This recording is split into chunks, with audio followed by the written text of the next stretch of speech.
Sometimes the loneliest place in the world is right next to someone who doesn't see you anymore. Clara Brennan knew that feeling all too well. She'd been walking through the Wyoming mountains for 3 days, running from a marriage that had turned into a prison. Half frozen and barely alive, she found an empty cabin buried in snow. What she didn't expect was the man who found her there. Abram Holt had been alone for 9 years, hiding from a world that had taken everything from him. He knew how to survive the brutal winters, but he'd forgotten how to live. When he carried Clara inside and lit the fire, neither of them knew their lives were about to change forever. Could 2 broken people find healing in the wilderness? Before we jump back in, tell us where you're tuning in from. And if this story touches you, make sure you're subscribed, because tomorrow I've saved something extra special for you. The first thing Clara noticed when she opened her eyes was the warmth. Not the artificial heat that came from vents and thermostats, but real warmth, the kind that seeped into your bones and made you remember what it felt like to be alive. The second thing she noticed was the pain. Her fingers throbbed with a deep, burning ache that told her she'd come closer to losing them than she wanted to think about. She lay still for a moment, trying to piece together where she was. Rough-hewn log walls, a stone fireplace with flames crackling behind an iron grate, the smell of wood smoke and something cooking, soup maybe, or stew. Above her, exposed beams crossed the ceiling, dark with age and the residue of countless fires. A single oil lamp hung from a hook, casting gentle shadows that danced across the room. The cabin was small. One main room that served as kitchen, living area, and apparently bedroom, since she was lying on what appeared to be the only bed, a simple frame with a thick mattress and heavy wool blankets that smelled faintly of cedar. A wooden table sat near the fireplace with 2 mismatched chairs. Shelves lined one wall, stocked with canned goods, jars of preserves and supplies she couldn't quite make out in the dim light. Everything was meticulously organized, almost military in its precision. She tried to sit up and immediately regretted it. Her head swam, and her body protested with a chorus of aches. "Easy." The voice came from the shadows near the fireplace. Deep, rough from disuse, but not unkind. Clara's eyes found him then.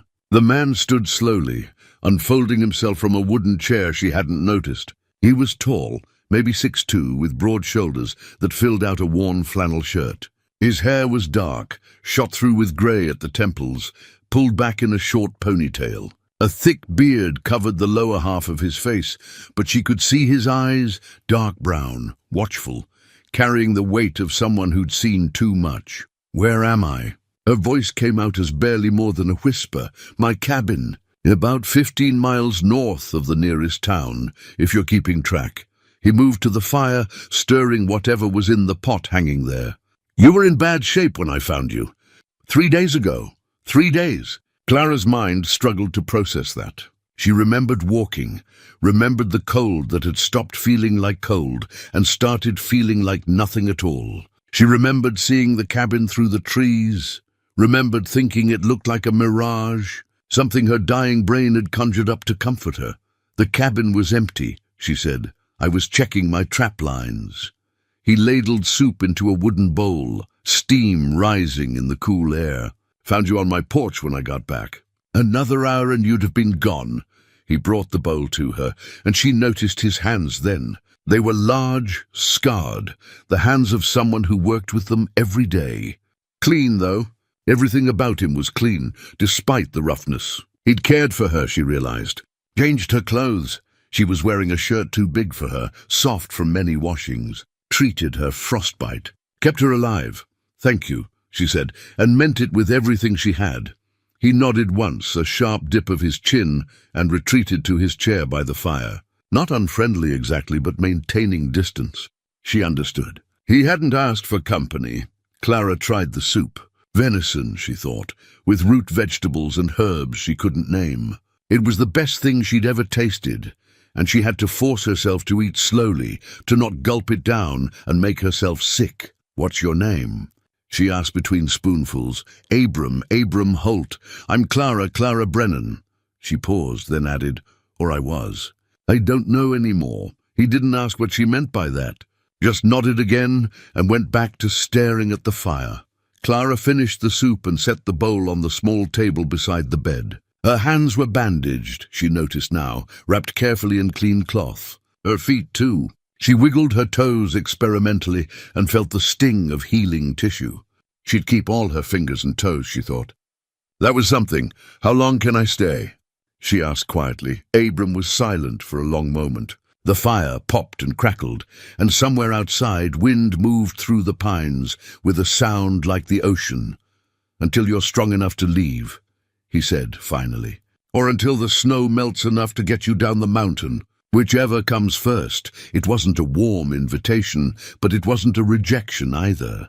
Clara looked at him across the small space of the cabin and saw something in his posture, in the way he held himself apart. He was protecting something. His solitude, yes, but more than that. He was protecting himself from connection, from the complications that other people brought. She recognized it because she'd been doing the same thing for years, just in a different way. She'd protected herself by becoming smaller, quieter, by taking up less space in her own life until she was barely there at all. "I won't be trouble," she said.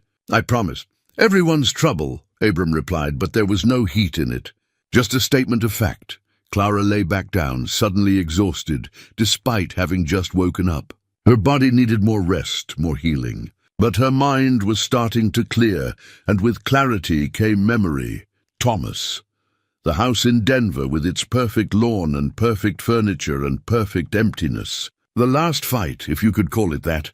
Thomas didn't raise his voice, never did. He just spoke to her in that calm, condescending tone that made her feel like a child being scolded. Told her she was being emotional. Told her she should be grateful for the life he'd given her. Told her she wasn't thinking.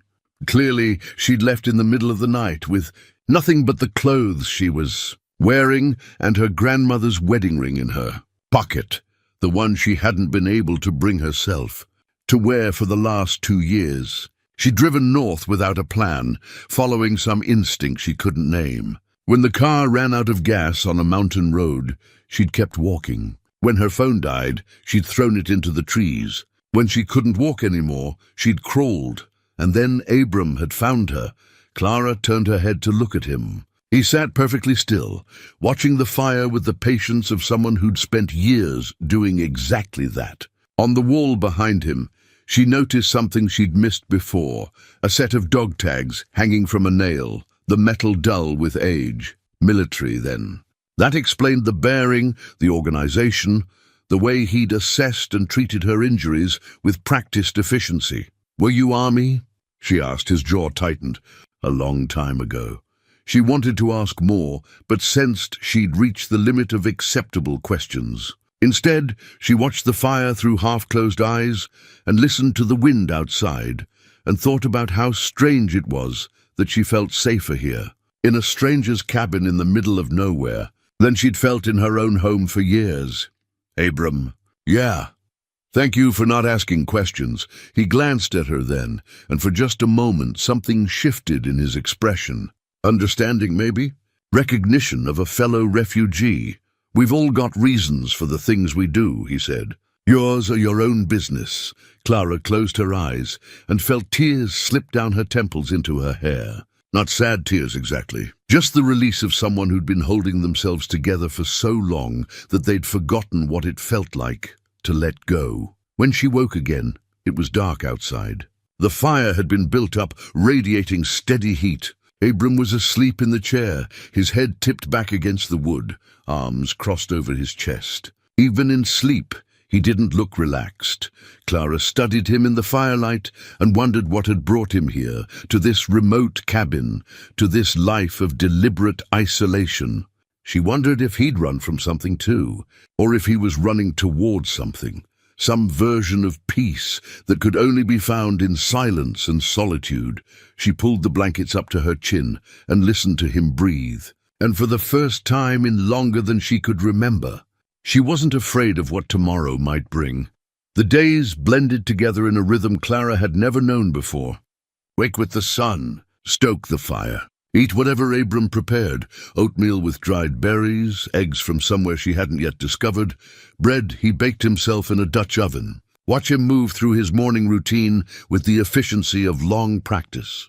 Try not to be in the way. She was stronger now.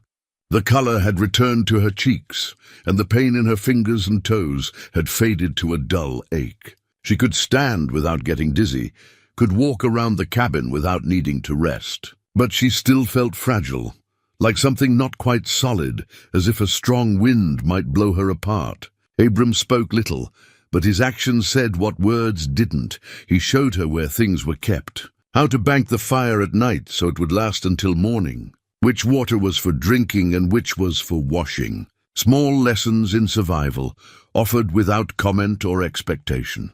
On the fourth morning, while she was attempting to wash her few clothes in a basin of heated water, Abram emerged from a corner of the cabin carrying her coat. He'd found it in the snow near where she'd collapsed, he explained. It had been frozen solid, but he'd thawed it slowly by the fire. Thought you might want to go through the pockets, he said, laying it across the table, before I hang it to dry proper.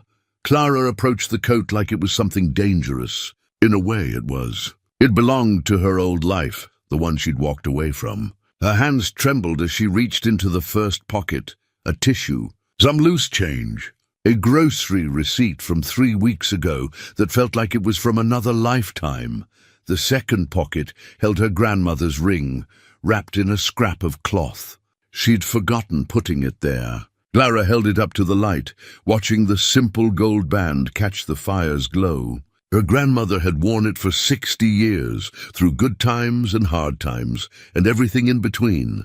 Clara had planned to wear it too once. Before, Thomas had insisted on buying her something more appropriate for a man in his position. She tucked the ring back into the cloth and set it aside. The inside pocket, she'd forgotten about the inside pocket. Her fingers found paper, stiff and crinkled from the wet and cold. She pulled it out slowly and her stomach dropped. The letter.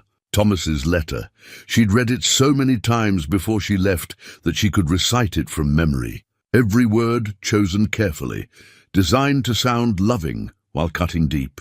Every sentence a reminder of her inadequacy, her instability, her failure to be the wife he deserved. Clara stood there holding the letter. And something in her face must have changed, because Abram looked up from where he was sorting through his tackle box. "Bad news?" he asked. "Old news," she said, but her voice cracked on the words. Abram set down the fishing line he'd been examining. He didn't move toward her, didn't invade her space, just waited with that infinite patience he seemed to have for everything. "It's from my husband," Clara said finally. The word tasted bitter. "Was my husband? I don't know what he is now." "You married?" "Legally, yes. In every other way that matters, no." She looked down at the letter, at Thomas's perfect handwriting, all straight lines and careful loops. Even his handwriting was controlled. "I left him. Just walked out in the middle of the night and kept going until I couldn't go anymore." Abram was quiet for a moment. "Then you want me to burn it?" The question was so simple, so direct, that Clara almost laughed. Yes, she wanted to say, burn it and everything it represents. But she needed to read it one more time. Needed to remind herself why she'd left? "Not yet," she said. She unfolded the letter carefully, even though her hands wanted to crumple it into a ball. The paper was water-stained. Some of the ink had run, but Thomas's words were still readable. "Clara, I've tried to be patient with you. God knows I've tried. But this latest episode has made it clear that you need help. Professional help. I've made an appointment with Dr. Morrison for next Tuesday. Please don't fight me on this. I know you think I don't understand what you're going through, but I do. You're unhappy. You feel unfulfilled. These are normal feelings that many women experience, especially at your age. But running away from your problems isn't the solution. I'm willing to forget about the scene you made at the Hendersons' dinner party if you're willing to get the help you need. We can move past this. We can be happy again, or at least content. Isn't that enough? You have a good life, Clara, a beautiful home, financial security, a husband who provides for you. Most women would be grateful for what you have. I'm asking you to be one of them. Come home. Let me take care of you. Let me fix this. Clara read it twice, and with each reading she felt something inside her harden. Not anger exactly. Something colder than that. Clarity. He thinks I'm broken, she said aloud. He thinks I need to be fixed, like a malfunctioning appliance. Abram had gone back to his tackle box, giving her privacy. But she could tell he was listening. The Hendersons' dinner party, Clara continued, her voice gaining strength. You want to know what happened? I told the truth. Someone asked if I was happy, and instead of lying like I always did, I said no. That's it. That's the scene I made. I told the truth, and Thomas was so mortified he couldn't look at me for 3 days. She folded the letter slowly, precisely, creasing the edges with deliberate care. He never hit me, she said. Never even raised his voice. But he made me feel small. Made me feel like everything I thought and felt was wrong. Like I was the problem, always the problem. And if I could just be different, better, quieter, more grateful, then everything would be fine. Abram looked up then, and his eyes were dark with understanding. But you were disappearing. Yes. The word came out as barely more than a whisper.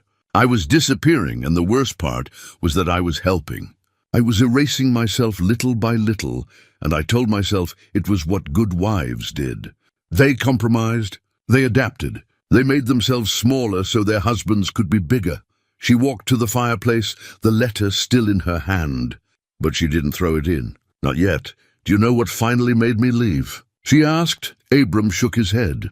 I realized I couldn't remember the last time I'd laughed. Really laughed.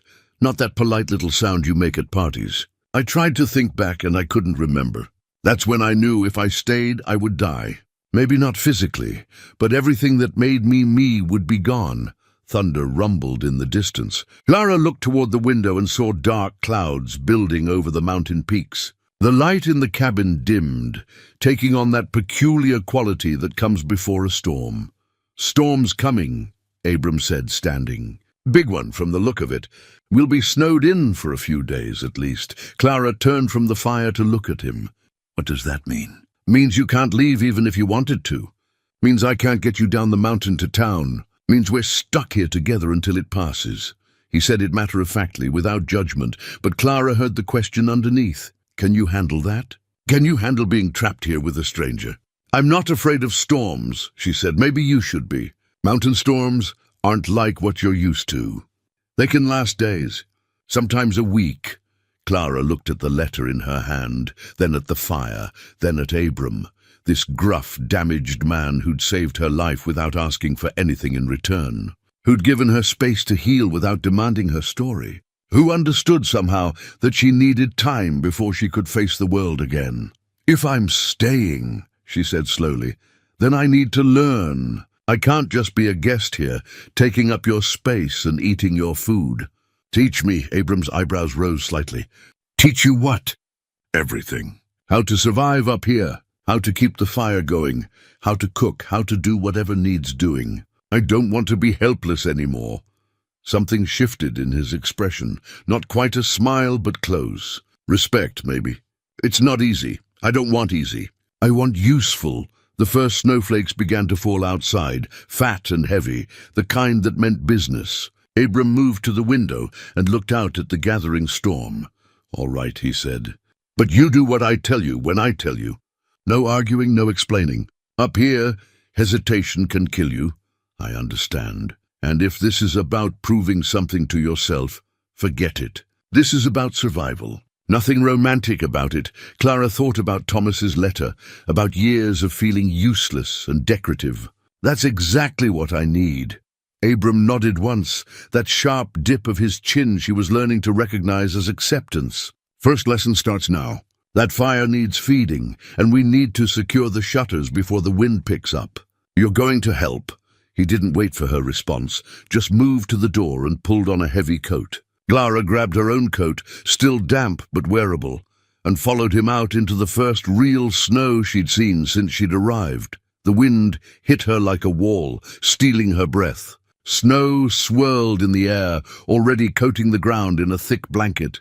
Abram was at the woodpile, and Clara hurried to join him. Carry what you can, he shouted over the wind. Make as many trips as you need.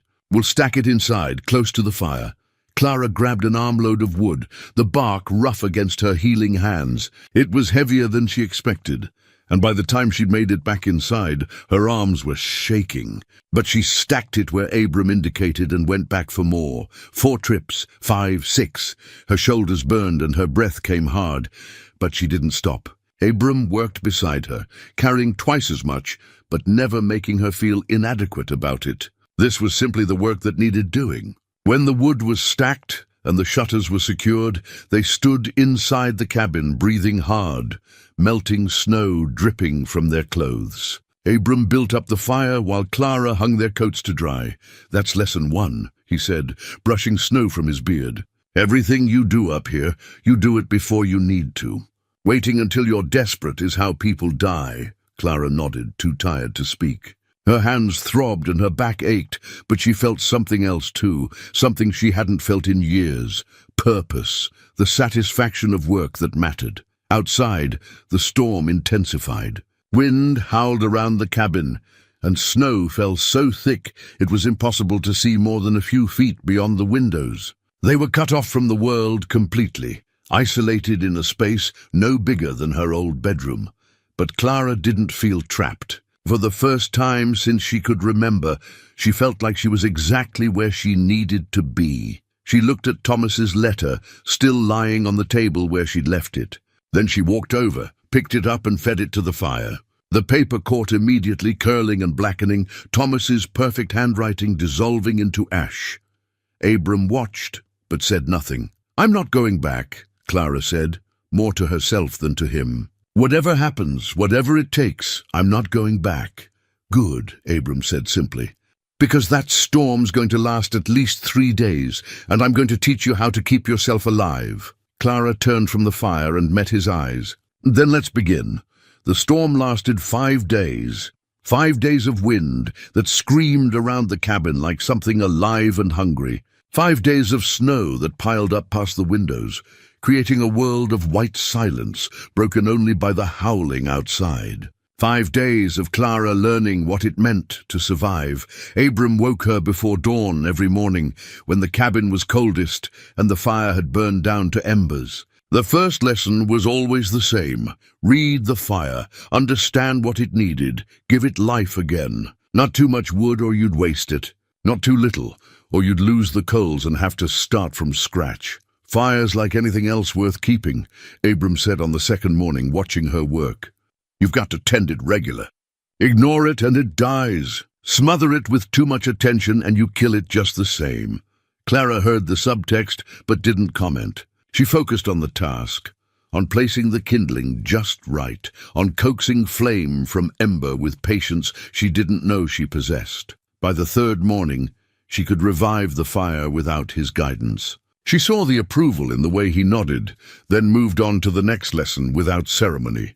Cooking came next. Not the kind of cooking she'd done in Denver, following recipes from cookbooks, measuring everything precisely. This was practical cooking, making food stretch, using what you had, wasting nothing. "Beans take forever up here," Abram explained, stirring a pot that had been simmering since the night before. "Water boils at a lower temperature because of the altitude. You've got to plan ahead. Start your dinner at breakfast time." He taught her to make bannock bread in a cast-iron skillet, to stretch venison with root vegetables from his cellar, to make coffee strong enough to stand a spoon in. Her first attempts were disasters. Bread burned on the outside and raw in the middle. Soup oversalted, coffee bitter as medicine. Abram ate it all without complaint, though she caught him wincing once or twice. "You'll get better," he said simply. "Everything takes practice." On the 4th day, when the storm had settled into a steady snowfall instead of a blizzard, Abram pulled on his heavy coat and boots. "We're going outside," he said. "Need to clear the path to the woodshed before the snow gets any deeper." Clara bundled up in layers, long underwear Abram had provided from somewhere. 2 pairs of wool socks, her coat and a hat he'd knitted himself. She felt like a child dressed by a cautious parent, but when they stepped outside, she understood. The cold was shocking, so intense it made her lungs hurt. The world had been transformed into something alien and beautiful.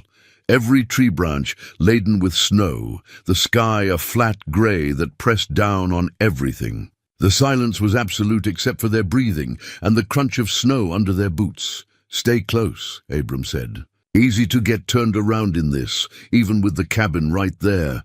He led her to the woodshed, following a path that was barely visible under 4 feet of fresh snow. They worked in tandem, Abram shoveling while Clara carried the snow away in a bucket, dumping it far enough from the path that it wouldn't drift back. Her arms ached within minutes. Her back screamed at her to stop. Sweat gathered under her layers despite the cold, and her breath came in harsh gasps.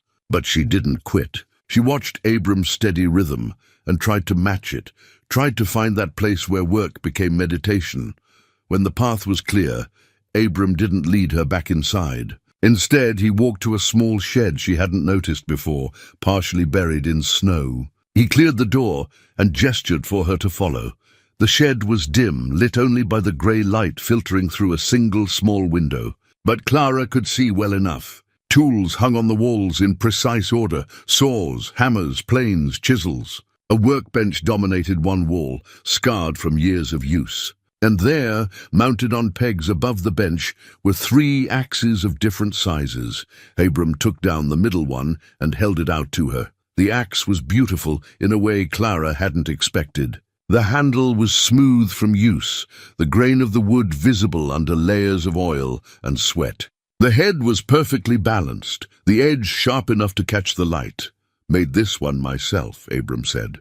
"Forged the head, fitted the handle, balanced the weight. Took me a month to get it right." Clara took it carefully, feeling the weight of it. Heavier than she'd expected, but the balance was perfect. It felt solid in her hands, real in a way few things had felt to her in years. "Why are you showing me this?" she asked. "Because you're going to learn to use it." Abram took down a second axe, slightly smaller. "Wood's our life up here. Fire means survival. No wood, no fire. No fire, no life. Simple as that." He led her back outside to a cleared area near the cabin where logs were stacked, waiting to be split. Snow had already begun to cover their path again, but Abram ignored it. He set a log upright on a wide stump that served as a chopping block. "Watch first," he said. Abram's movements were economical, practiced. He settled his stance, feet shoulder-width apart, knees slightly bent. Raised the axe overhead in one smooth motion. Brought it down with controlled force, letting gravity and the weight of the axe do most of the work. The log split cleanly in 2 with a satisfying crack. "Your turn." Clara set up her log, trying to remember everything she'd seen. Stance, grip, breathing. She raised the axe, wobbling slightly under its weight, and brought it down. The blade glanced off the side of the log and buried itself in the chopping block. The impact jarred her arm so badly she nearly dropped the axe. "Again," Abram said. She pulled the axe free, reset the log, tried again. This time she hit the log square, but the blade barely penetrated. The log didn't split. Again, 15 tries, 20. Her shoulders burned, and her hands, still tender from the frostbite, began to blister inside her gloves. But she kept going, driven by something she couldn't name. Determination, maybe, or stubbornness, or the need to prove to herself that she could do something hard, something physical, something real. On the 23rd swing, the log split. Clara stood there, breathing hard, staring at the 2 halves as if she'd performed magic. Her whole body ached, and she was pretty sure she'd pulled something in her back, but she'd done it. She'd split the log. "Good," Abram said, and the single word felt like a medal. "Now do it again. You'd need to split enough for today and tomorrow." "That's about 20 logs." Clara looked at the pile of unsplit logs, then at her blistered hands, then back at Abram. He wasn't smiling, but there was something in his eyes that might have been amusement. "You said you wanted to learn," he reminded her. Clara picked up another log. I do." Then stopped talking and swing. She split 19 more logs that day. Some took 1 swing, some took 10, but she split every single one. By the time they went back inside, her hands were bleeding inside her gloves. Her arms felt like rubber, and she could barely lift them above her waist. Abram made her soak her hands in warm water mixed with salt, then bandaged them with a gentleness that surprised her. His own hands were scarred and calloused, but they were steady and sure as they wrapped the cloth. "You did good today," he said, not looking at her. "Better than I expected, really. Most people quit after 5 or 6 logs. Tell themselves they can't do it, or it's too hard, or they'll try again tomorrow." He tied off the bandage and finally met her eyes. "You didn't quit." Clara looked at her bandaged hands, at the blood seeping through the cloth. In Denver, Thomas would have been horrified, would have insisted she stop, see a doctor, take it easy, would have used it as proof that she wasn't capable of taking care of herself. But Abram just taught her how to bandage her hands and expected her to keep going. "Tomorrow," he said, "we'll work on your stance. You're putting too much shoulder into it, not enough hip. That's why your back hurts. Tomorrow." Clara couldn't keep the disbelief out of her voice. "You want me to do this again tomorrow?" "Every day until you can split 20 logs without bleeding." He stood and moved to the stove, checking on dinner. "Pain goes away. Skill stays." Clara flexed her fingers carefully inside the bandages. He was right, the pain would fade. But what she'd learned today, the knowledge that she could do hard things, that would stay. She thought about the woman she'd been 3 weeks ago, the one who'd left her car on the side of the road and walked into the mountains with no plan and no survival skills. That woman would have died up here. That woman had been dying anyway, just more slowly. But this woman, the one with blistered hands and aching muscles and a growing sense of her own capability, this woman might actually make it. "Abram," she said as he stirred the pot. "Yeah? Thank you. For teaching me. For not—" She struggled to find the words. "For not treating me like I'm fragile." He glanced at her over his shoulder, and for just a moment, she saw something in his face, understanding, recognition, the knowledge of what it meant to be underestimated, to be seen as less than you were. "You're not fragile," he said quietly. "You walked 3 days through a blizzard. You survived when you should have died. Anyone who can do that isn't fragile. They're just—" He paused, searching for the word. "Lost. And there's a difference." Clara felt tears prick her eyes, but blinked them back. "What's the difference?" Abram turned back to the stove. "Fragile things break when you test them. Lost things just need to find their way again." Outside, the storm had gentled to a quiet snowfall. Inside, the cabin was warm and filled with the smell of cooking food. Clara sat at the table, her hands throbbing, her body exhausted, and felt something she hadn't felt in longer than she could remember. Hope.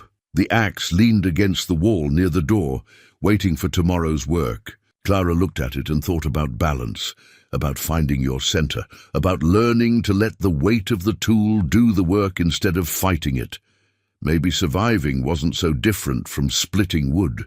Maybe it was about finding your stance, trusting your strength, and not being afraid to swing. The photograph fell out of a book on a morning when everything else seemed ordinary. Clara had been looking for kindling, small sticks and bark to help start the morning fire. Abram kept a basket of it near the hearth, but they'd used most of it during a cold snap the week before. She'd remembered seeing some old newspapers and thin books on a bottom shelf, the kind that would burn quick and hot, perfect for coaxing flames from stubborn coals.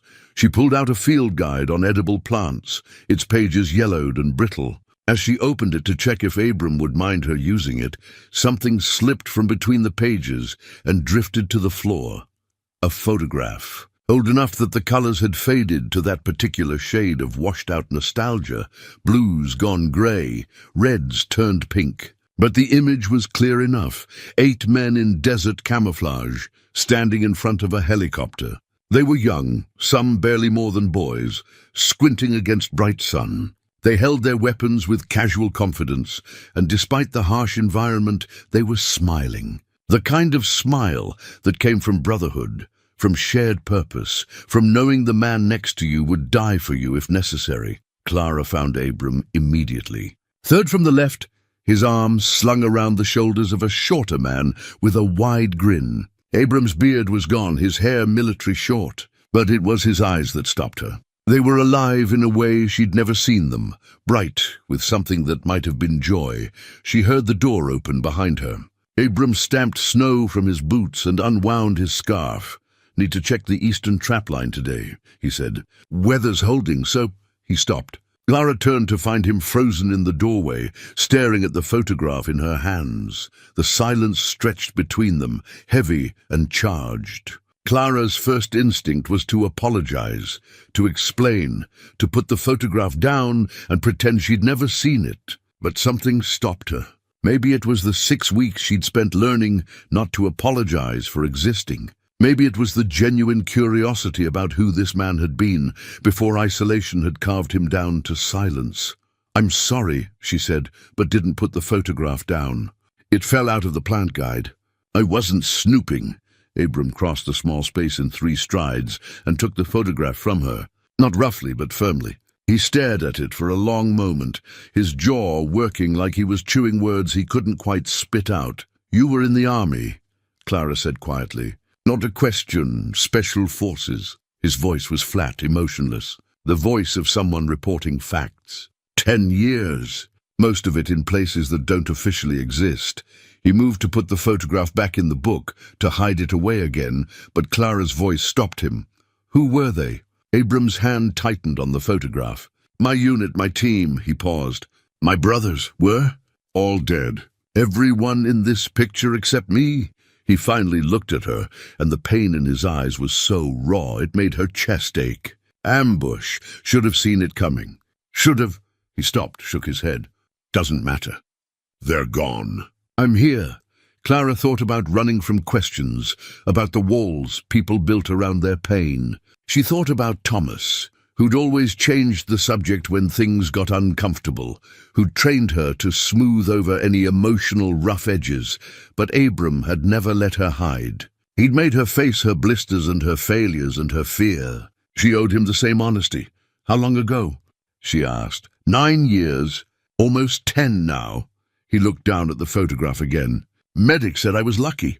Took shrapnel in my leg and shoulder, but nothing vital. Lived while everyone else died. Some kind of luck. Is that why you came up here?" "Came up here because I couldn't stand being down there. Couldn't stand the noise, the people, the way everyone kept thanking me for my service, like that meant something. Like it could make up for—" His voice cracked. He cleared his throat. "Couldn't stand looking at families, kids, normal life. Everything they'd never have." Clara moved closer, slowly, like approaching a wild animal. "I'm sorry. Everyone's sorry. Doesn't bring them back." "No," she agreed. "It doesn't." She reached out and gently took the photograph from his hand. He tensed but didn't stop her. She looked at the faces again. Young men who'd never gotten old, who'd never come home, who'd died in the desert while Abram lived. "Tell me about them," she said. "What?" "Tell me about them. Not how they died, who they were." Abram stared at her like she'd spoken a foreign language. "Why?" "Because they mattered. Because they were more than their ending." Clara held the photograph carefully, reverently. "Because you've been carrying them alone for almost 10 years, and maybe it's time to let someone else remember them too." She sat down at the table and placed the photograph between them. After a long moment, Abram sat across from her. He didn't speak for so long that Clara thought he might refuse. Then slowly, he reached out and touched the image of the man he'd had his arm around. "That's Martinez. Best gunner I ever worked with, and the worst poker player in the entire United States Army. Lost 3 months' pay in one night. Swore he'd win it back. Never did." The corner of Abram's mouth twitched. "Had a daughter." "She was 2. He carried her picture everywhere, showed it to anyone who'd look." He pointed to another face. "Jensen, Norwegian kid from Minnesota. Could navigate by the stars better than any GPS. Sang opera in the shower, terrible voice, but he didn't care. Was going to propose to his girlfriend when he got home. Had the ring in his pack. One by one, Abram named them. Told their stories. Not the official versions, but the real ones. The nicknames and the quirks and the dreams. Men who'd been reduced to names on a memorial wall became human again in the small cabin. Brought back to life by memory and the safety of someone who wouldn't judge the grief." Clara listened without interrupting. She heard the love underneath the pain, the way Abram's voice softened when he talked about them. She saw how his hands relaxed, how his shoulders dropped as he spoke their names. "We were family," he said finally. "Not by blood, but by choice. Up until the day they died, I'd never felt like I belonged anywhere. Then I lost them all and He stopped, swallowed hard. I couldn't do it again. Couldn't get close to anyone, couldn't risk that kind of loss. So I came up here where there was no one to lose. Until I showed up, Clara said quietly. Until you showed up. Abram met her eyes. And I kept trying to keep my distance, kept telling myself you'd leave as soon as you were strong enough. But you didn't leave. You stayed. You learned. He struggled for words. You became part of this place, part of my days. And now I'm scared, Clara finished, because caring about someone means you could lose them. Yeah. Clara reached across the table and placed her hand over his. His skin was warm, rough with calluses that matched her own now. He didn't pull away. I'm scared too, she admitted. For different reasons, but just as scared. I spent years making myself smaller, safer, trying not to need anyone because needing meant depending and depending meant losing myself. And then I came here and you made me need things again, need purpose and work, and she took a breath. And you, I need you, Abram, not to take care of me, but because you see me, the real me, not the version I think I should be. Abram turned his hand over, threading his fingers through hers. It was the first time they'd truly touched beyond the practical, bandaging wounds, steadying on ice, the necessity of survival. This was something else.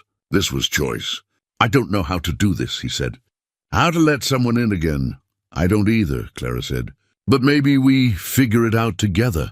They sat like that for a long time, hands joined across the table, the photograph between them. Outside, the morning sun climbed higher, painting the snow gold. Inside, two people who'd been running from pain tentatively reached towards something else. Finally, Abram stood, but he didn't let go of her hand. Come on, still need to check those trap lines. Clara rose with him. Together? Together, he confirmed. He picked up the photograph and looked at it one more time. Then instead of hiding it away, he placed it on the small shelf near the door, propped against the wall where he could see it. Where they both could. They'd have liked you, he said quietly. Martinez especially. He always said I needed someone stubborn enough to put up with me. Clara smiled. I am pretty stubborn. Yeah, Abram said, and this time he did smile, small but real. Yeah, you are. They bundled up and headed out into the cold. But this time, when they walked close enough that their shoulders brushed. This time, when Abram showed her how to read a trail, he stood behind her, guiding her hands with his own. This time, they weren't just surviving together, they were beginning to live. Abram left early on a Tuesday morning, before dawn had fully broken over the mountains. He needed to check his supply cache 5 miles north, a hidden stash of essentials he maintained for emergencies. He'd been putting off the trip for weeks, but with spring advancing and Clara now competent enough to manage the cabin alone for a day, he'd run out of excuses. Clara stood at the door and watched him go, a strange unease settling in her stomach. It was the first time they'd been apart, since that night by the fire 2 weeks ago, since the kiss that had changed everything. She told herself she was being foolish. He'd be back before dark. She had plenty to keep her busy, but the unease stayed with her through the morning chores, through splitting wood and checking the thawing vegetable garden plot they'd started preparing. It stayed with her through lunch, eaten alone at the table that felt too big, without Abram across from it. She tried to distract herself with her journal, but the words wouldn't come. Finally, she set it aside and went outside to practice with the fishing rod Abram had been teaching her to use. The stream was running high with snowmelt, the water clear and cold and full of promise. Clara found the spot Abram had showed her, a deep pool where the current slowed and trout liked to rest. She cast her line the way he'd taught her, with a smooth flick of the wrist, and settled in to wait. The peace of it usually calmed her. Today, it just gave her mind room to wonder. What if something happened to Abram out there? What if he fell, or got caught in a late spring storm, or encountered a bear coming out of hibernation? She'd learned enough to know how quickly the mountains could turn dangerous, how little margin for error existed up here. She pushed the thoughts away. Abram knew these mountains better than anyone. He'd survived alone for 9 years. One day wouldn't. The sound of an engine cut through her thoughts. Clara's head snapped up. Engines were rare up here. Abram's truck was the only vehicle for miles, and it sat silent beside the cabin. This sound was coming from the access road, the one that led eventually to town. Her first thought was that Abram had somehow gotten a ride back. But that made no sense. He'd gone on foot with just his pack. And this didn't sound like his truck anyway. Clara reeled in her line and stood, every instinct suddenly screaming at her to hide. She moved quickly back toward the cabin, then stopped. If she went inside, she'd be trapped. If someone was coming, and someone clearly was, she needed to know who and why before they knew she was here. She circled around the back of the cabin and climbed the small rise behind it, the one Abram used as a lookout point. From there, she could see the approach road winding through the trees. A dark SUV appeared, expensive and out of place in the wilderness. It navigated the rough road slowly, carefully, like someone unfamiliar with the terrain. Clara's heart hammered against her ribs. The SUV stopped about 100 yards from the cabin. Two men got out, not Abram. One was older, grey-haired, wearing outdoor gear that looked brand new. The other was younger, broader, moving with the careful awareness of someone trained in security or law enforcement. They stood by the vehicle for a moment, surveying the area. Then the older man reached into the SUV and pulled out something Clara couldn't quite see from her vantage point. He walked to a tree near the road and did something to it. When he stepped back, Clara saw what he'd done. He'd posted something on the tree, a flyer of some kind. The men got back in the SUV and drove away. Clara waited until the sound of the engine faded completely before she moved. Every muscle in her body was tense, every nerve on alert. She knew, somehow she knew what that flyer said.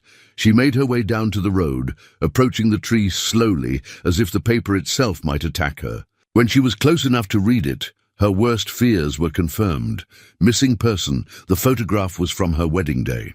She was smiling in it, wearing the dress Thomas had chosen. Her hair styled the way he'd preferred. She looked happy. She looked like a lie. Clara Marie Brennan, 34, the text read. Last seen February 15th near Winter Park. May be disoriented or in need of medical attention. Family is desperately worried. If you have any information, please contact Thomas's phone number. Thomas's email, below the contact information. In smaller text, substantial reward offered for information leading to her safe return. Clara read it 3 times, each word driving deeper into her chest like a knife. May be disoriented, in need of medical attention. The implication was clear. She wasn't a woman who'd left of her own free will. She was a victim, unstable, incompetent, someone who needed to be found and returned to her keeper. She tore the flyer down, crumpling it in her fist, and looked up and down the road. How many more of these had they posted? Had they been to town? Had they talked to people? How close was Thomas to finding her? Clara ran back to the cabin, her mind racing. She had to think, had to plan. The door banged open. She was so focused on the flyer in her hand that she didn't hear Abram approach. What's wrong? He asked immediately, reading her face. Then his eyes dropped to the crumpled paper. What's that? Clara handed it to him without speaking. Her throat had closed up, making words impossible. Abram smoothed out the flyer and read it in silence. His expression didn't change, but Clara saw his jaw tighten, saw his hand curl into a fist around the paper. Found this on the road? He asked. 2 men in an SUV posted it about an hour ago. They didn't come close enough to see the cabin, but... Clara's voice finally broke. Abram, he's looking for me. He's putting up flyers like I'm a lost dog. Disoriented, Abram read, his voice flat. In need of medical attention. He's painting you as incompetent. That's what he does. Did. That's how he controlled me, made me feel like I couldn't trust my own judgment, like I needed him to think for me. Clara wrapped her arms around herself, suddenly cold, despite the warm afternoon. If he finds me, he'll have me committed or worse. He'll use this, she gestured at the flyer, as proof that I'm not capable of making my own decisions. Abram set the flyer down on the table with deliberate care. When he looked at her, his eyes were hard, but his voice was gentle. What do you want to do? The question stopped her spiral. Not what should she do, or what he thought was best. What did she want? Clara thought about the woman in that wedding photo, smiling her fake smile. Thought about the woman who'd walked into these mountains ready to die. Then she thought about who she was now, capable, strong, whole. The woman who could split wood and set traps and survive. "I'm not going back," she said firmly. "I don't care what he does, what he says, what legal action he takes. I'm not going back to him."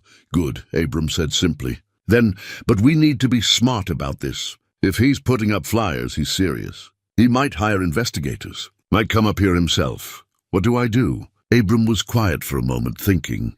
"You could report yourself found. Tell the authorities you're safe, that you left of your own free will. That would stop the search, and give Thomas a way to find me. He'd show up here with lawyers and police and—" Clara shook her head. "I'm not ready to face him. I'm not ready to—" She stopped, looking at Abram. "I don't want to leave here." "Leave you? Then don't. But if he finds me, if he finds you, we deal with it together." Abram crossed the small space between them and took her hands. "You're not alone in this, Clara. You're not the same woman who left Denver. You're stronger now, and you're not facing him alone." Clara looked up at him, at this man who'd taught her how to survive, who'd shown her how to live again. "You'd really stand with me?"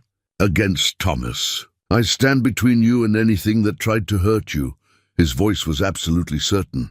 "You're mine now, and I protect what's mine." The words should have bothered her, the possessiveness, the presumption. But Clara heard what he really meant. "You're part of my life now. You matter. I won't let you be taken. He's powerful," she warned. "Rich, connected. He can make things difficult. Let him try." There was something in Abram's voice now, something cold and dangerous. "The soldier underneath the mountain man. I've faced worse than one entitled man who thinks he owns his wife." Clara released a breath she didn't know she'd been holding. "So what do? We keep living our lives. We prepare for the possibility that he might find you. And we make sure you're ready if that happens." Abram picked up the flyer again, studying it. "You're going to have to face him eventually. Divorce, legal separation, whatever. You can't hide forever. I know. I just need—" Clara struggled for words. "I need to be stronger first. I need to be sure I won't fall back into old patterns when he starts talking, when he starts making me doubt myself. Then we make you sure." Abram's thumb traced circles on her wrist, a gesture of comfort. "We keep training. Keep building your confidence. And when you're ready, when you're absolutely certain you can stand up to him without breaking, that's when we deal with it." Clara nodded slowly. It made sense. She wasn't ready yet, but she would be. With Abram's help, she would be. That evening they sat together by the fire, but the easy comfort of recent weeks was strained. The flyer sat on the table between them, a tangible reminder that the outside world hadn't forgotten about Clara Brennan. "Tell me about him," Abram said finally. "Your husband. Tell me what I need to know." So Clara told him about Thomas's charm, his intelligence, the way he could make people believe anything he wanted them to believe. About his need for control, his inability to accept anyone else's version of reality. About the gradual erosion of her identity until she barely recognized herself. "He's not violent," she said, "but he's dangerous in other ways. He'll use words like weapons. He'll make you doubt yourself, make you think you're the problem. He's very, very good at it." "He won't work on me," Abram said with absolute certainty. "How can you be sure?" "Because I know who you are. The real you. And nothing he says can change that." Abram pulled her close. "You're not the woman he describes in that flyer. You're not disoriented or incompetent. You're the woman who survived 3 days in a blizzard, who learned to split wood and set traps and fish in freezing water, who chose to live when dying would have been easier." Clara let herself lean into his strength, let herself believe his words. "What if he finds us? Then we deal with it together." Abram kissed the top of her head. "But Clara, when that day comes, and it probably will, you're going to have to be the one to face him. I can support you, can stand beside you, but ultimately this is your fight, your choice, your freedom." "I know." Clara looked at the flyer one more time, at her false smile in the wedding photo. "But I'm not her anymore. And that's what he won't understand. He's looking for the woman who left. But she doesn't exist anymore. No, Abram agreed. She doesn't. She became someone better. They burned the flyer in the fire that night, watched Clara's wedding photo curl and blacken and turn to ash. It felt symbolic, necessary, the destruction of who she'd been in favor of, who she'd become.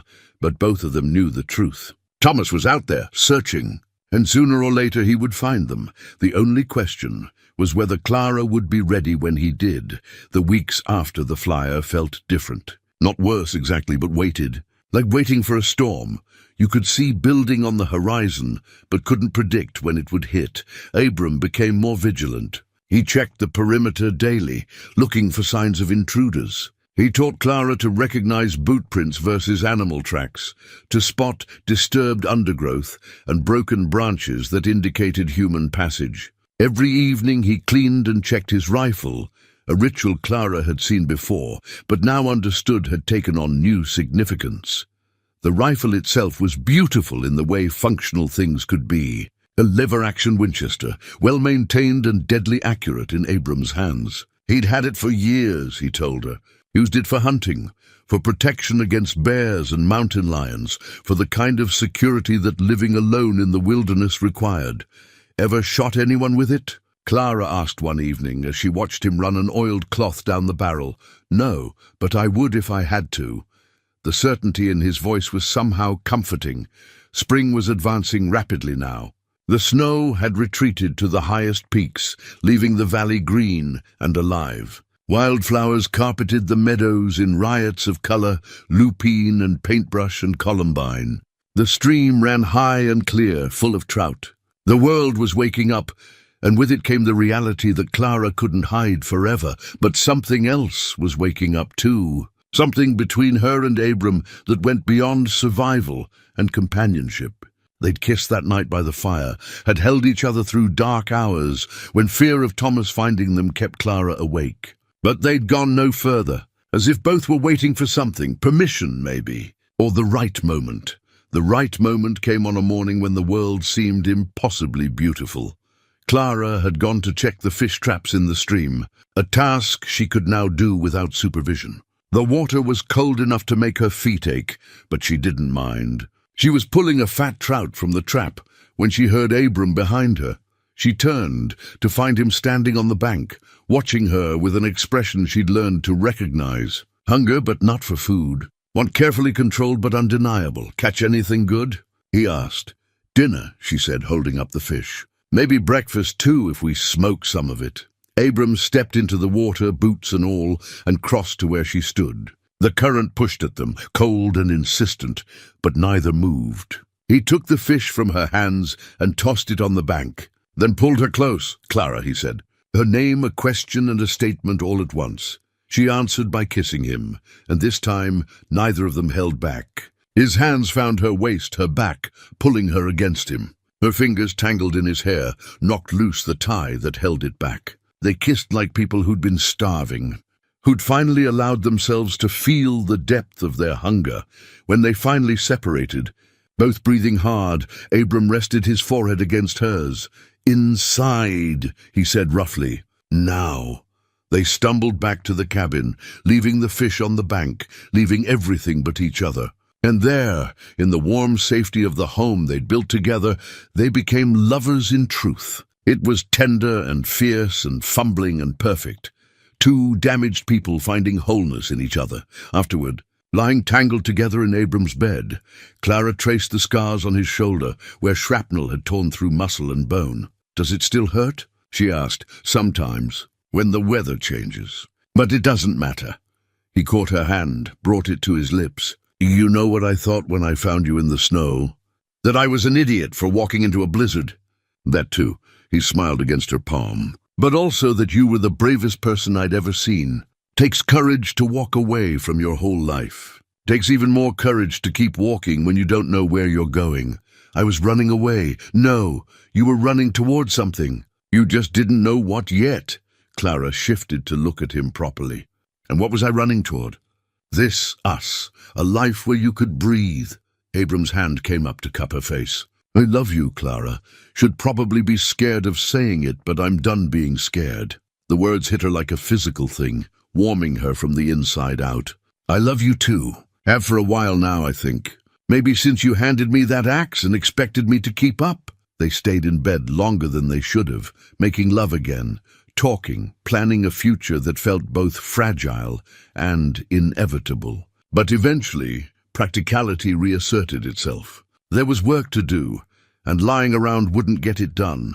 Over the next week, their training took on new urgency. Abram taught Clara to shoot, first with the small .22 he used for rabbits, then with the Winchester. She had a good eye and steady hands, and within days she could hit a target at 50 yards.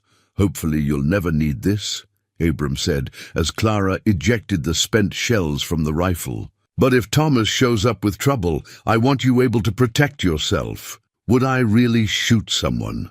Would you let someone hurt you or drag you back to a life that was killing you?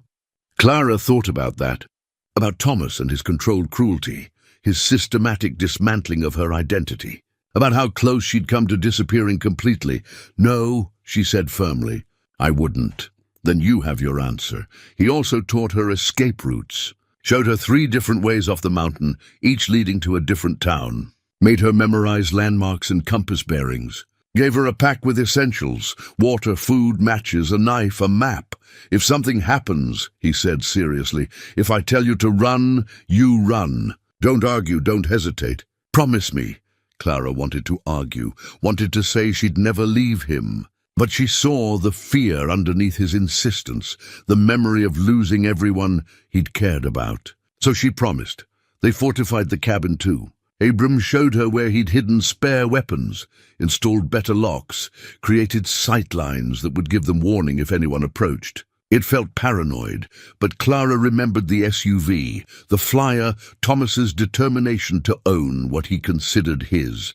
Better paranoid than unprepared. One evening, 2 weeks after they'd become lovers, Clara was writing in her journal when she realized how much had changed. She flipped back to her first entries, tentative, scared, full of pain. Now her handwriting was stronger, more confident. Her words reflected a woman who knew herself, who'd found her strength. Day 74. I can't remember what it felt like to be her. The woman in that wedding photo, it's not that the memories are gone, but they feel distant, like they happened to someone else. Maybe they did. Maybe that Clara died in the snow, and I'm someone new.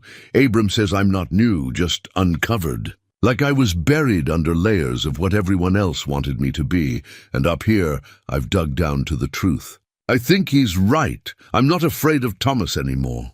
Or not the same way. I'm afraid of what him finding me might do to this life we've built. But I'm not afraid of him. Of his words, his judgment, his attempts to make me doubt myself. That power he had over me is gone. If he comes, when he comes, I'll be ready. She looked up to find Abram watching her from his chair by the fire. He'd been carving again, a habit he'd returned to since they'd become lovers. Whatever he was making, he kept it tilted away from her view. What are you writing? He asked, about being ready. Are you? Ready? Clara considered the question honestly. Was she ready to face Thomas? To stand her ground against his manipulation, his lawyers, his version of reality? Yes, she said, and meant it. I am, Abram nodded, satisfied. He returned to his carving, and Clara went back to her journal. But she felt different now, settled, sure. That night as they lay together in the darkness, Clara's mind wouldn't quiet. She kept thinking about Thomas, about the inevitable confrontation, about what she'd say when he tried to take her back. Abram, she whispered, When Thomas finds us, and I think we both know he will, I need you to let me handle him. Abram's arm tightened around her waist. What do you mean? I mean I need to face him myself. Stand up to him myself. If you do it for me, if you protect me from him, then I haven't really broken free. I'll always wonder if I could have done it on my own. Silence. Then, you want me to just stand there while he tries to manipulate you? I want you to be there, to support me. But I need to be the one who tells him no, the one who draws the line. Clara turned in his arms to face him. You've taught me how to survive. You've helped me remember who I am. But this last thing, standing up to Thomas, I have to do that myself. She felt more than saw Abram's nod in the darkness. All right. But if he touches you, if he threatens you, then you step in. But words? Manipulation? That's my battle. Deal!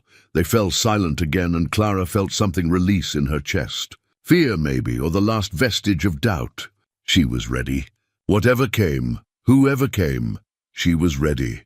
The next morning, Clara woke to find Abram already up, standing at the window with his rifle in hand. The morning light cast his face in shadow, making him look dangerous, remote. The soldier he'd been before the mountains claimed him. "What is it?" she asked, sitting up. "Tracks. Fresh ones." Circling the cabin from about 50 yards out.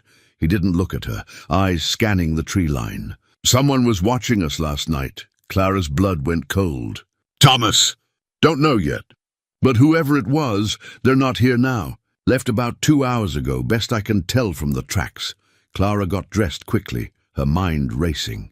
If Thomas had found them, if he was watching, waiting, what do we do? She asked. Abram finally turned from the window. His expression was hard, determined, but she saw the worry underneath. "We prepare. Because I've got a feeling they're coming back. And soon." They came 3 days later, just as the afternoon sun began its descent behind the western peaks. Clara was at the stream, checking the fish traps, when she heard the vehicles. Plural, not one engine, but 2, maybe 3. The sound carried clearly in the mountain air, growing louder as they approached. She ran back to the cabin, her heart hammering. Abram was already on the porch, rifle in hand but lowered. Not threatening, but ready. He'd heard them too. "Inside," he said calmly.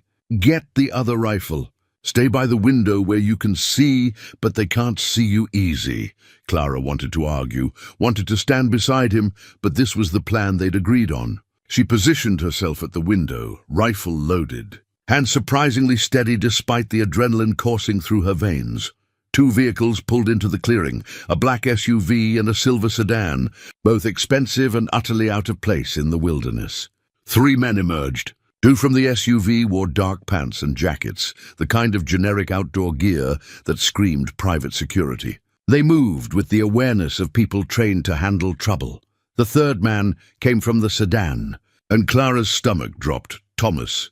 He looked exactly as she remembered, tall, fit, dressed in designer outdoor wear that probably cost more than Abram spent in a year. His hair was perfect despite the drive, his jaw set in that expression of determined righteousness she knew so well. He was playing the concerned husband, the man on a noble mission to save his troubled wife. Even from inside the cabin, even after everything, Clara felt the old programming kick in. The urge to apologize, to explain, to make herself smaller. Her hands tightened on the rifle.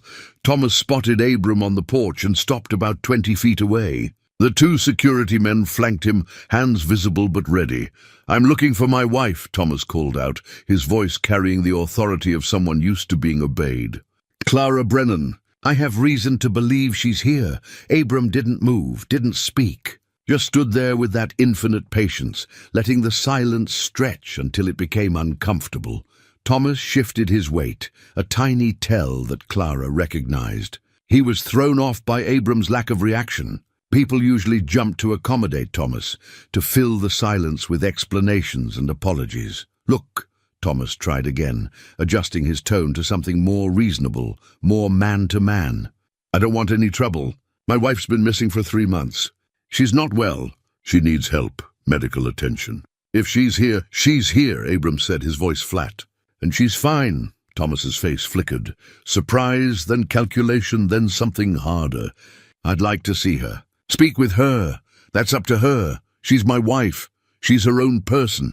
The tension ratcheted up. One of the security men shifted his stance, and Abram's hand moved fractionally on the rifle. Not raising it, just adjusting. A reminder that he was armed and knew how to use it, Thomas noticed. His eyes narrowed, but he kept his voice level.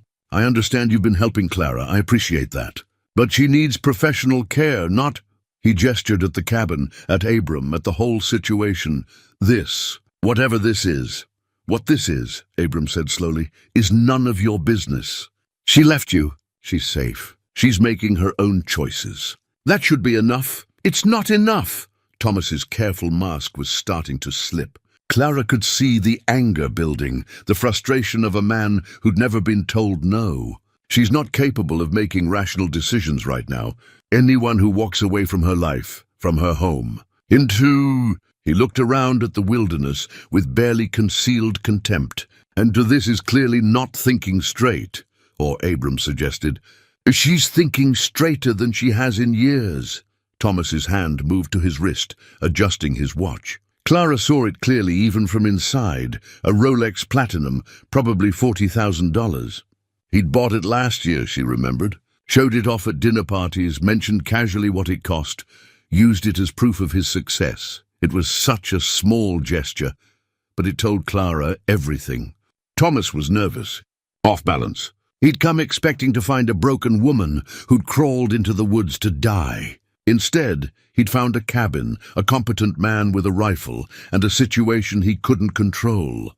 "I'm calling the sheriff," Thomas said, pulling out his phone. "This is kidnapping.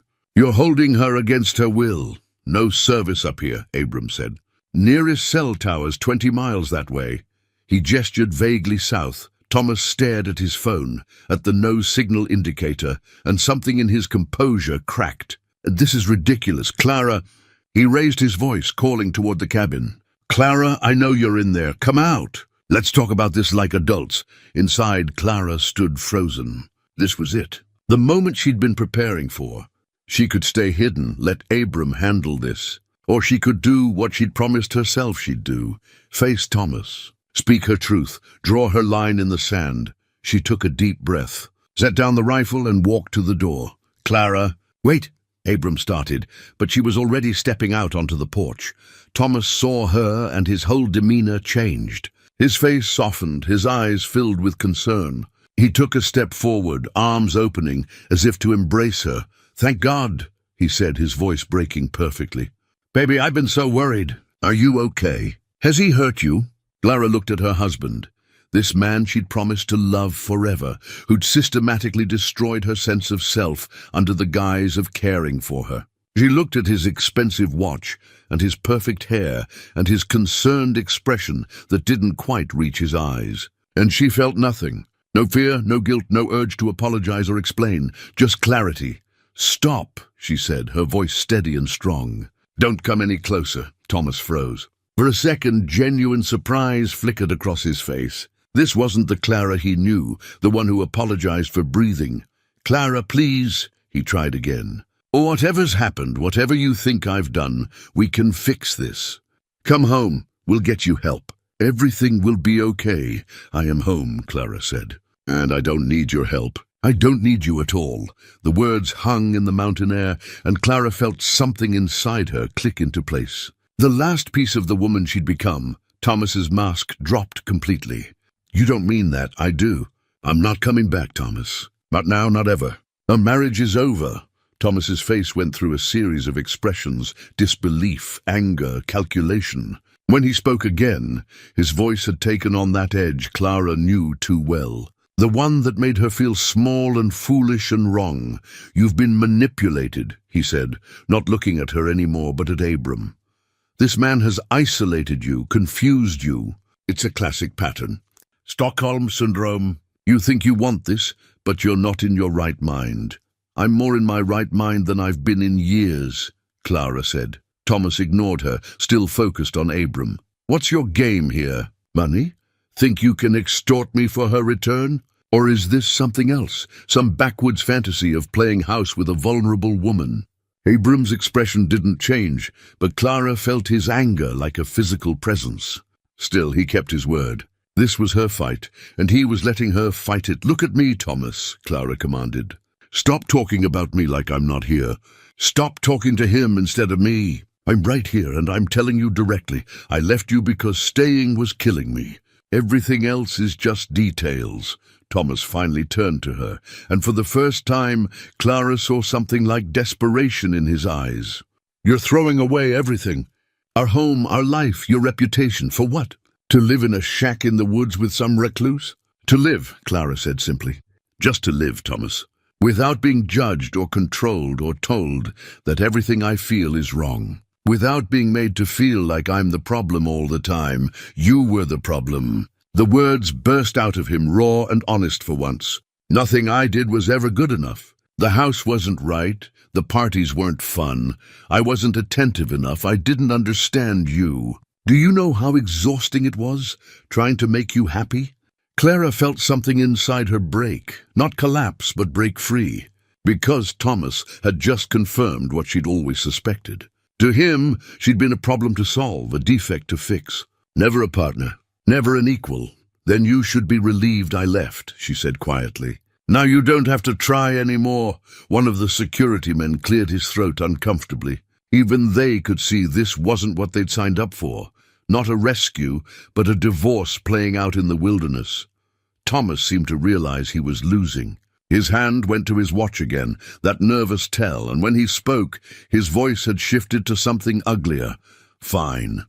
You want to stay here? Stay. But don't think you're getting a penny in the divorce. I'll make sure of that. And everyone will know you abandoned your marriage to shack up with some mountain man. Your family, our friends, everyone we know?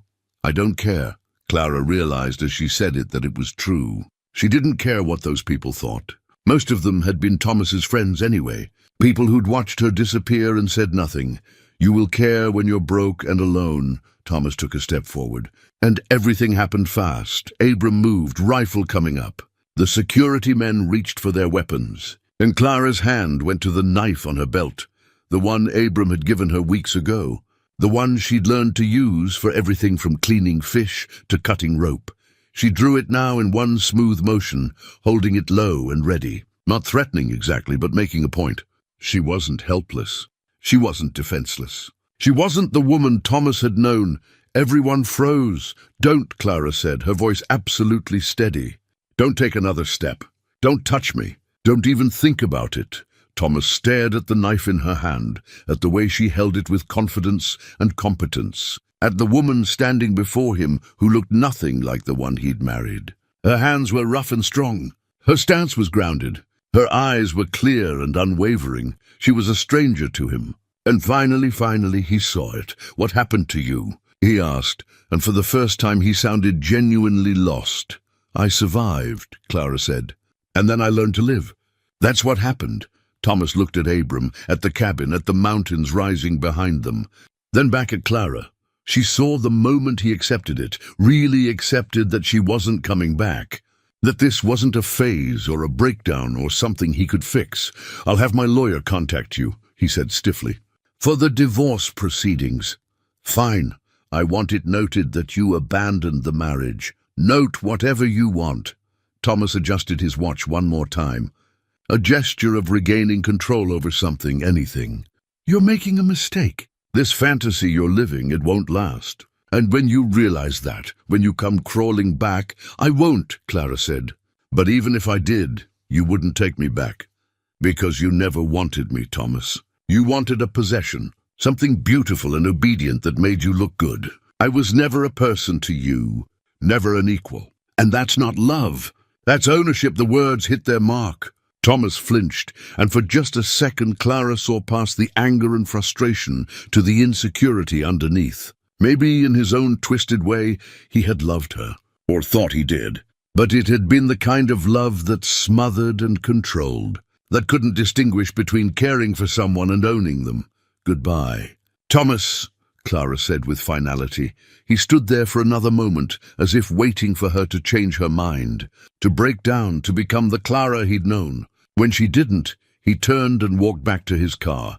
The security men followed, clearly relieved this was ending without violence. One of them gave Abram a slight nod, professional recognition maybe, or respect for how he'd handled the situation. The vehicles started up, turned around, and drove away. Clara and Abram stood on the porch until the sound of engines faded completely, until even the dust had settled.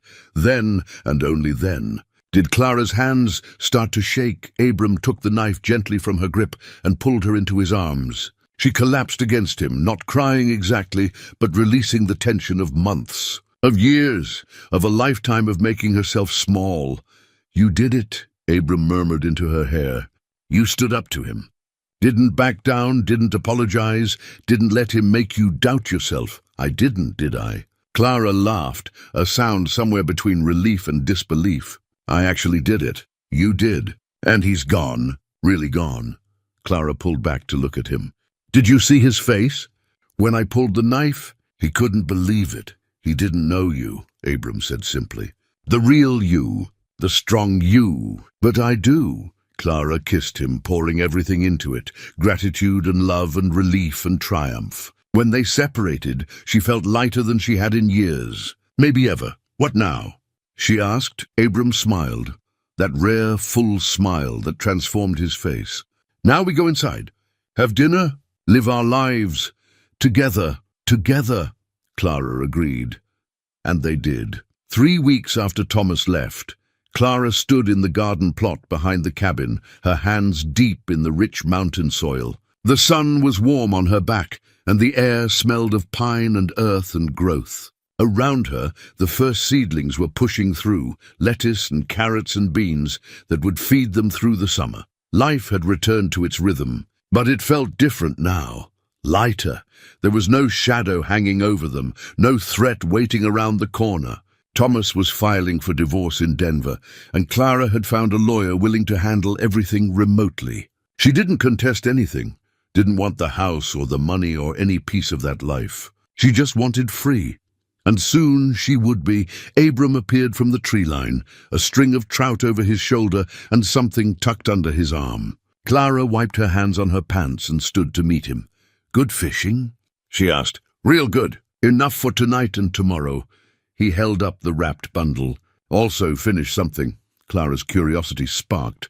Abram had been working on a project for the past week, disappearing into his workshop for hours at a time. He'd been secretive about it, which wasn't like him. He unwrapped the cloth to reveal a wooden sign, beautifully carved and sanded smooth. 2 names were burned into the wood in elegant script, Abram and Clara. Below that, in smaller letters, Home. Clara's breath caught. Abram figured it was time to make it official, he said, suddenly shy in a way that made her heart squeeze. This is your home now, our home. Thought it should say so. She traced the letters with one finger, feeling the smooth grooves where his knife had carefully carved their names together. It's perfect. They hung it together on the front of the cabin, right beside the door. When they stepped back to look at it, Clara felt something settle deep in her chest. This was real. This life, this love, this home they'd built from nothing, it was solid and true and hers. I need to tell you something, Clara said. Abram looked at her, a flicker of concern crossing his face. What? I talked to my sister yesterday. Called from town when I went for supplies. Clara had reconnected with her family a week ago, nervous about their reaction. She wants to visit. To meet you. To see that I'm really okay. And I said yes. Is that okay? She's flying into Denver next month. We'll rent a car and drive up, just for the weekend. Abram was quiet for a moment, and Clara knew what he was thinking. He'd been alone so long, had built his life around solitude. The idea of visitors, of integrating with her family, with the world, it had to be overwhelming. Yeah, he said finally. Yeah, that's okay. She's important to you. I want to meet her. Clara kissed him, grateful for his willingness to stretch, to grow, to let people back into his carefully constructed isolation. Thank you. That evening they sat on the porch and watched the sun set behind the western peaks. The air was cooling but still comfortable, full of the promise of summer. Birds called from the trees, and somewhere in the distance an elk bugled. You ever regret it? Abram asked. Leaving your old life? Clara thought about Denver, about the big house and the country club, and the version of herself she'd performed every day. She thought about Thomas and his control, and the slow suffocation of pretending to be happy. Not even for a second, she said. Do you regret finding me? Best thing I ever did. He pulled her closer. Thought I was done, you know. Thought I'd live out my days up here alone, and that would be enough. But it wasn't enough. I was just too scared to admit it, and now I'm done being scared. He kissed the top of her head. Got too much to live for. Clara pulled out her journal. She still wrote every evening, documenting this life they were building. She opened to a fresh page and began to write. Day 103. The sign went up today. Our names carved together. Abram and Clara, home. I've been thinking about what home means. It's not a place really, or not just a place. It's the feeling of being known, fully known and accepted anyway. It's work that matters, and hands that are strong, and a body that feels like mine again. It's Abram's voice in the morning, and his arms at night, and the way he looks at me like I'm capable of anything. It's the garden growing, and the fish in the stream, and the mountains standing eternal around us. It's waking up and not being afraid of the day ahead. It's going to sleep and not dreading tomorrow. It's the simple, profound gift of being yourself without apology. I walked into these mountains to die, but I found life instead. Real life, not the performance I'd been giving for years. And the strange thing is, I had to lose everything to find it. Had to strip away all the pretense and the expectations and the fear until there was nothing left but the truth of who I am. That woman in the wedding photo, I don't hate her anymore. I understand her now. She was doing the best she could with what she knew. But she's gone, and I'm glad. Because in her place is someone stronger, someone real, someone who knows that survival isn't just about staying alive. It's about living with intention and purpose and love. Clara paused and looked at Abram. He was carving again. He'd started a new project, something larger this time. An owl, she thought, though it was hard to tell in the early stages. What are you writing? He asked, catching her watching him. About home, about us. About how sometimes the thing you're running from is exactly what leads you to the thing you needed all along. That's pretty philosophical for a Wednesday evening. Clara laughed. I'm allowed to be philosophical. I'm happy. Happy people get philosophical, are you? Happy? She set down her journal and moved to sit beside him, leaning against his shoulder. Happier than I knew was possible. You? Yeah. He set down his carving and wrapped his arm around her. Yeah, I am. They sat in comfortable silence as the stars emerged one by one in the darkening sky. The mountains were black silhouettes against the deep blue of twilight, and the first cool breeze of evening stirred the pines. Clara thought about the long journey that had brought her here, the years of slow suffocation, the desperate flight into the mountains, the woman she'd been and the woman she'd become. She thought about Abram and his grief, his isolation, the way they'd saved each other without even meaning to. She thought about the future, summers in the garden, winters by the fire, a life built on mutual respect and real love. Her sister's visit next month, and maybe more visits after that. Slowly, carefully, building bridges back to the world while keeping this sanctuary intact. It wouldn't always be easy. Nothing worthwhile ever was. But it would be real and honest and theirs. Abram, she said into the gathering darkness. Yeah? Thank you. For everything. For teaching me how to survive, but also for teaching me how to live. His arm tightened around her. You taught yourself. I just showed you where to look. We taught each other then. Yeah, I think we did. The stars multiplied overhead, millions of them in the clear mountain air. Clara had never seen so many stars in Denver. The light pollution had washed them out, made the sky flat and empty. But up here, the universe revealed itself in all its vast, glittering glory. She felt small beneath it, but not in a bad way. Small in the way that reminded her she was part of something larger, something ancient and ongoing. The mountains had stood for millions of years and would stand for millions more. The streams would run, the seasons would turn, life would persist, and in the middle of it all, two people who'd been lost had found each other. Had built something worth keeping in a cabin at the edge of nowhere. Clara stood and offered Abram her hand. Come on, let's go inside. He took her hand and rose, and together they walked toward the cabin, toward the warm glow of firelight through the windows, toward the life they'd chosen and the love they'd earned. As they reached the door, Clara glanced up at the sign one more time. Abram and Clara, home. She smiled and stepped inside, Abram right behind her, closing the door against the night. The mountains stood silent watch, and the cabin glowed warm in the darkness. And two people who'd learned what it meant to survive discovered something even better, what it meant to truly, fully, completely live.